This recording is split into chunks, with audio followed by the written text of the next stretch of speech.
Hola, Sarita, buenos días. bienvenida. Muchas gracias por la invitación, doctora. Muchas gracias a todos los que madrugaron virtual y presencialmente a acompañarnos hoy. Yo les voy a hablar de dolor abdominal en pediatría. Es un tema difícil para abarcar en menos de media hora, pero vamos a intentar abarcar algunas patologías frecuentes en los niños y quiero aprovechar esta presentación para reconciliarnos un poco con la ecografía, reconocer su uso, sus ventajas, sus limitaciones en el abordaje diagnóstico de los pacientes pediátricos, especialmente en urgencias y en el dolor abdominal. Entonces, mi objetivo más grande de esta presentación es volver a confiar en la ecografía como un método diagnóstico, especialmente en pediatría. ¿Y por qué esto? Porque hay muchas ventajas de la ecografía que incluyen la evaluación en tiempo real, la evaluación completa del abdomen, la evaluación de las estructuras vasculares de los órganos sólidos, la no irradiación de los pacientes protegiendo este principio de Alara, la no necesidad de sedación que en muchos casos con otros estudios diagnósticos en pediatría vamos a necesitar, la posibilidad de realizar un estudio portátil y la posibilidad de hacer seguimiento en casos necesarios puntuales. Entonces, esta presentación yo la titulé Los 10 mandamientos de la ecografía pediátrica en el contexto de urgencias, porque vamos a ver 10 casos particulares donde la ecografía es de gran ayuda. El primer mandamiento y el más importante, tal vez porque es la causa más o el motivo más frecuente por el que nos piden una ecografía en un paciente pediátrico en el contexto de urgencias con dolor abdominal, es la apendicitis. Entonces, el punto número 1 es que no todo dolor abdominal que recibimos es apendicitis, pero es nuestro rol como radiólogos saber reconocer cuándo es una apendicitis y un apéndice normal. Aquí tenemos un caso de nuestra institución donde vemos pues, un estudio dirigido a la fosa ilíaca derecha, un apéndice cecal aumentado en su diámetro, medía 12 milímetros, estaba aperistáltico, pues que lo vemos en tiempo real, vemos que tiene un flebolito en su interior, vemos cómo tiene aumento del flujo vascular por cambios inflamatorios, vemos cómo además hay hallazgos asociados con aumento en la ecogenicidad de la grasa adyacente y del flujo vascular mesentérico. Entonces, esto que les acabo de describir son algunos de los signos clásicos de la apendicitis, una asa ciega peristáltica que tiene su morfología en diana, el tamaño del apéndice pues, que sea mayor de 7 milímetros, recordando que un apéndice grande sin cambios inflamatorios no es apendicitis, o un apéndice de menos de 7 milímetros con cambios inflamatorios puede ser apendicitis. La evaluación Doppler, un apéndice hiperémico, y buscar el apendicolito. Hay hallazgos asociados que nos ayudan a aumentar nuestra probabilidad diagnóstica, especialmente en los casos difíciles donde no podemos ver el apéndice por completo o no lo podemos ver del todo, y es la ecogenicidad de la grasa en la fosa ilíaca derecha, el líquido libre de predominio en fosa ilíaca derecha, ganglios prominentes y el plastrón apendicular.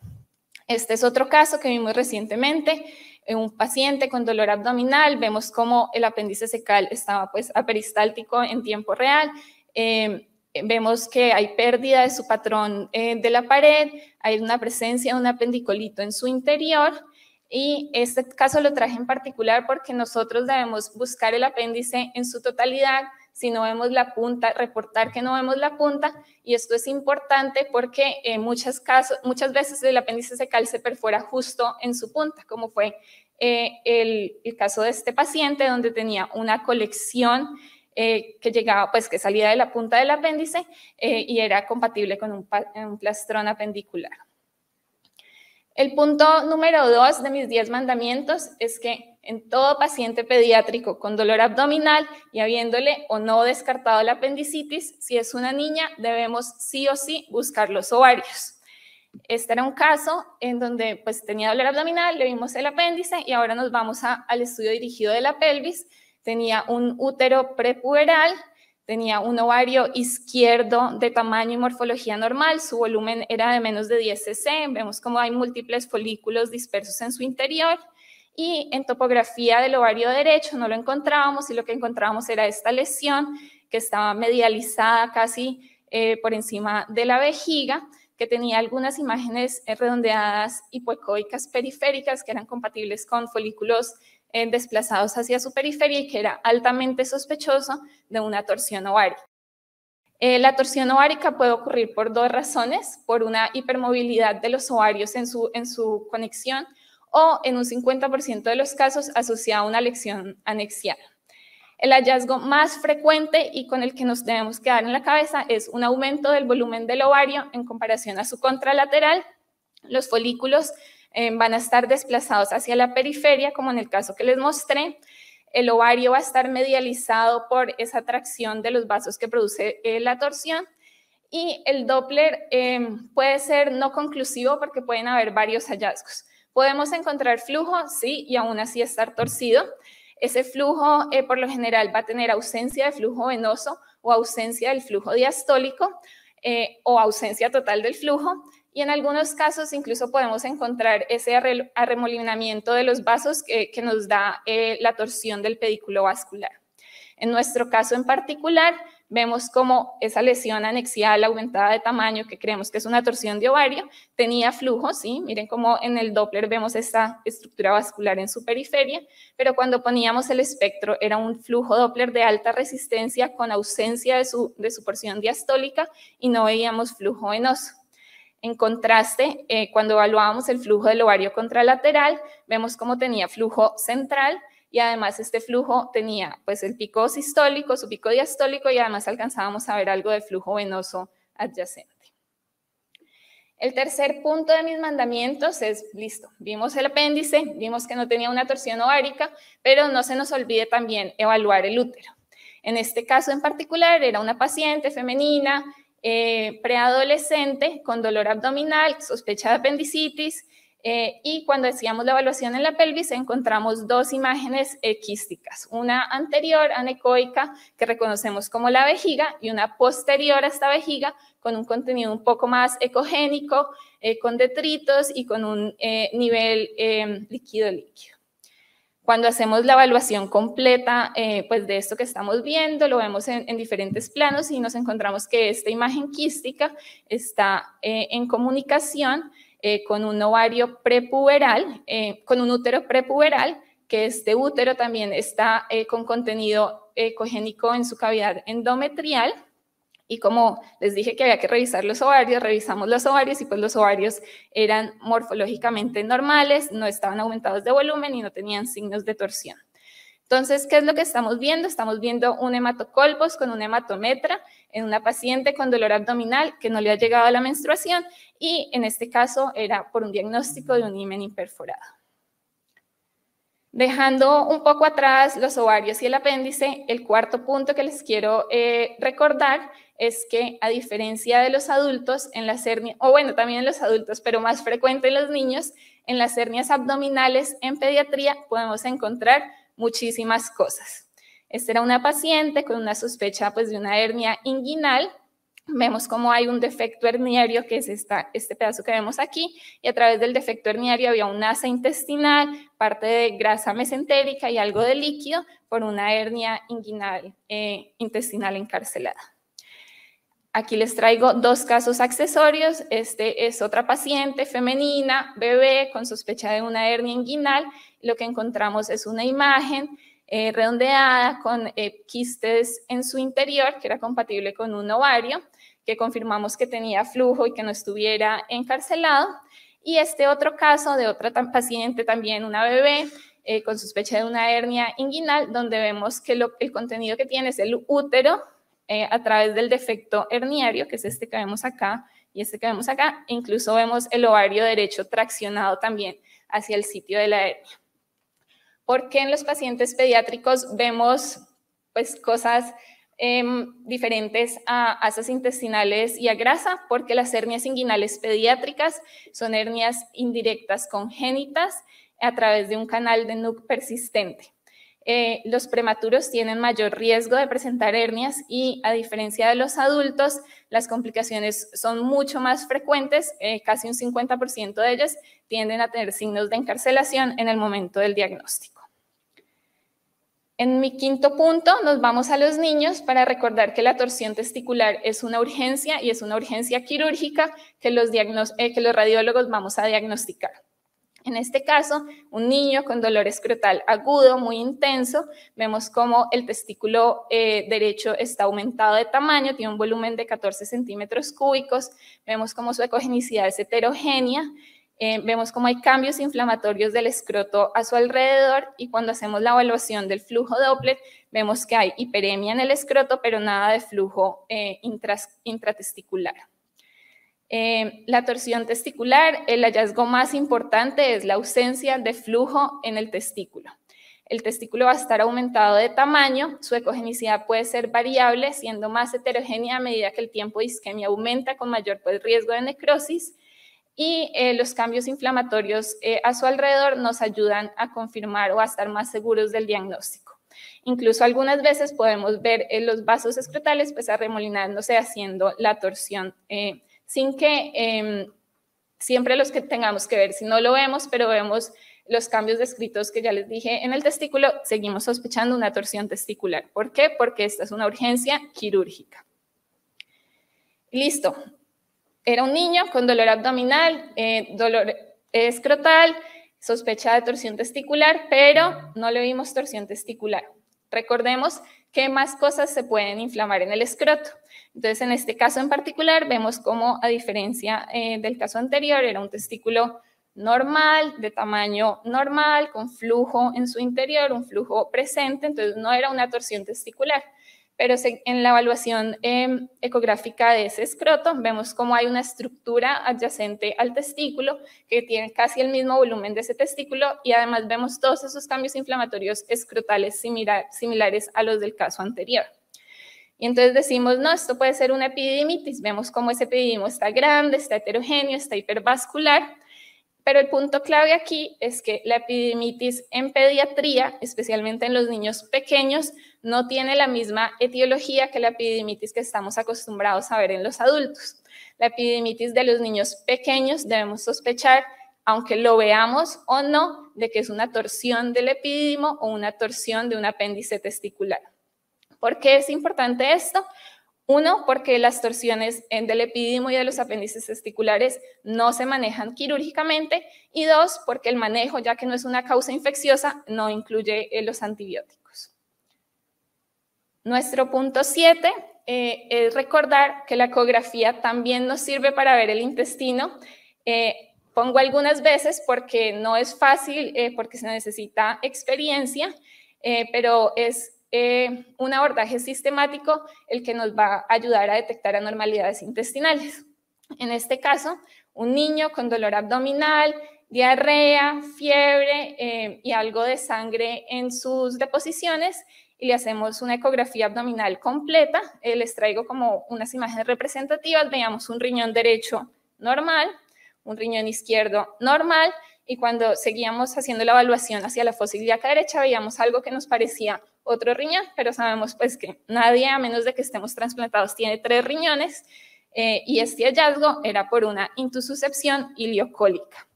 Las intususcepciones son como el atrapamiento de un asa dentro de otra asa intestinal. Pueden ocurrir en cualquier asa intestinal del abdomen. Las que nos importan y nos preocupan son las intususcepciones ileocólicas, y es importante porque nosotros como radiólogos podemos ayudar en el tratamiento al hacer la reducción de estas asas atrapadas. En este caso, vemos la intususcepción ileocólica en un plano transverso y longitudinal. Vemos cómo hay un asa dentro del otro asa, hay algo de líquido en su interior, podemos ver contenido ecogénico que nos da esa imagen de pseudorriñón porque hay grasa mesentérica también atrapada ahí. Pueden haber vasos mesentéricos e incluso ganglios dentro de la intususcepción. La única contraindicación absoluta que tenemos los radiólogos para no intentar la reducción de una intususcepción es que veamos signos de perforación.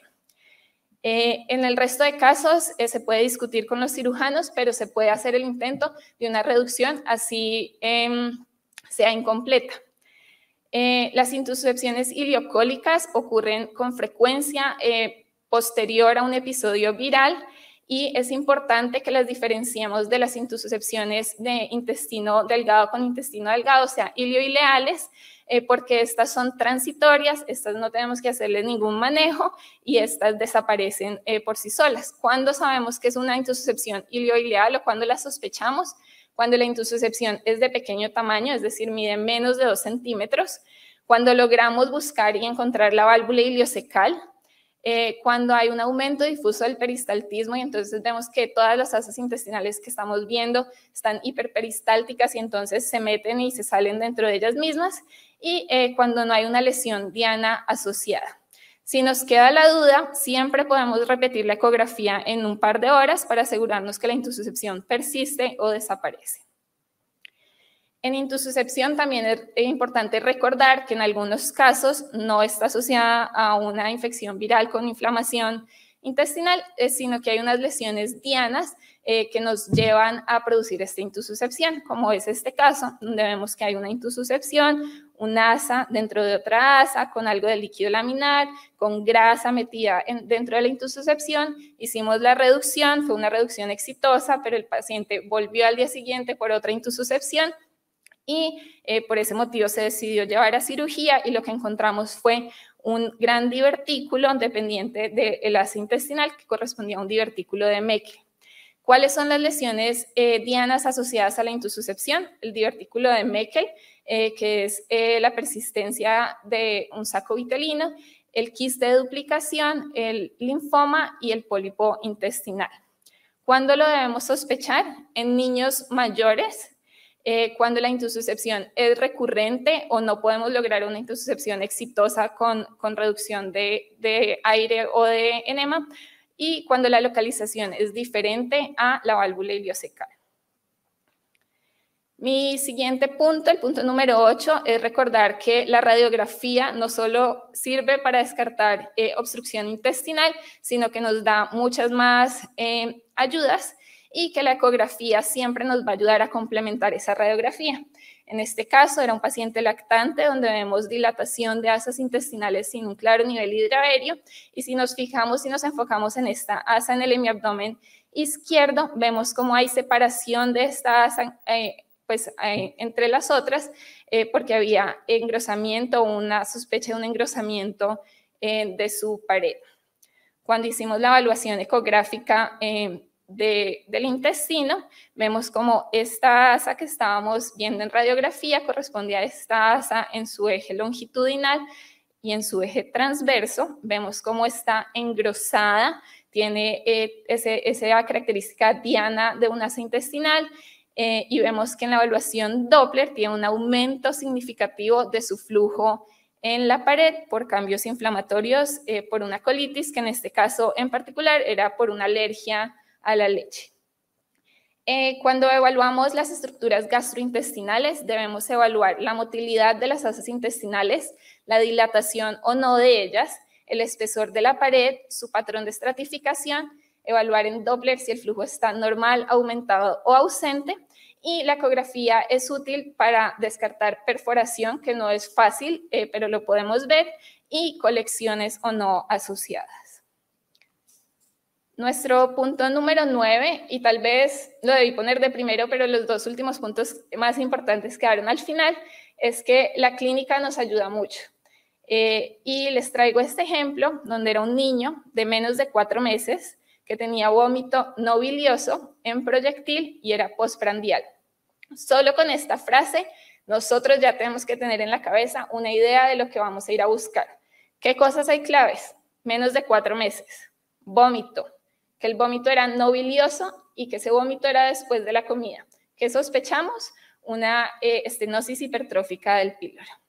Cuando hacemos la evaluación del abdomen, vemos que el estómago está distendido y no lo podemos evaluar con mucho aire en su interior, y hacia el epigastrio, y sabemos que estamos en el epigastrio porque estamos viendo los vasos mesentéricos y parte del páncreas, vemos una estructura que corresponde al píloro, que tiene engrosamiento de su pared muscular, la cual mide más de 3 milímetros, tiene aumento en su diámetro longitudinal, más de 14 milímetros, y un engrosamiento difuso de su espesor de más de 7 milímetros, compatible con una estenosis hipertrófica del píloro.